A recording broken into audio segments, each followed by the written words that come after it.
সারা বাংলাদেশে হঠাৎ করে হাম রোগে আমাদের শিশুরা খুব ভয়ানক ভাবে আক্রান্ত হচ্ছেন।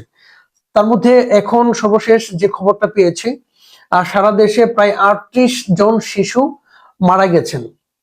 কল্পনা করা যায়, খুবই ভয়াবহ একটা অবস্থা চলছে। হাম রোগের লক্ষণ কি? হাম রোগের লক্ষণ হচ্ছে যদি আপনার শিশুর জ্বর উঠে এবং জ্বর যদি ১০৩-৪ হয়ে যায়, তার মানে হচ্ছে আপনার শিশুর হামরোগ আছে।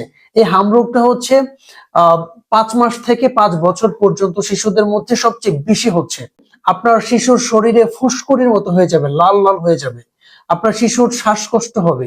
যদি এই লক্ষণগুলো আপনারা দেখেন আপনার শিশুদের এরকমটা হচ্ছে, তাহলে অবশ্যই অবশ্যই যত দ্রুত সম্ভব আপনার জেলা হসপিটাল নিয়ে যান। এবং অনেক সময় দেখা যাবে শিশুর খিঁচুনি উঠে যায়, খিঁচুনি মানে খুব ভয়ানক একটা অবস্থা।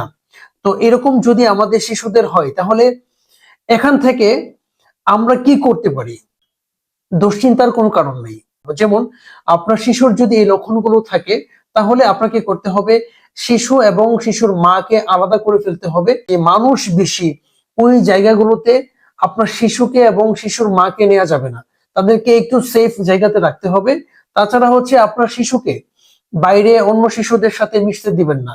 আতঙ্কিত হওয়ার কিছু নাই, আল্লাহর রহমতে যদি আপনারা সচেতন হন, ১ সপ্তাহের মধ্যে আশা করা যায় এই হামরোগ দূর হয়ে যায়। আমরা আমাদের শিশুদেরকে খুব যত্ন সহকারে খুব সেফ রাখার চেষ্টা করি। ধন্যবাদ।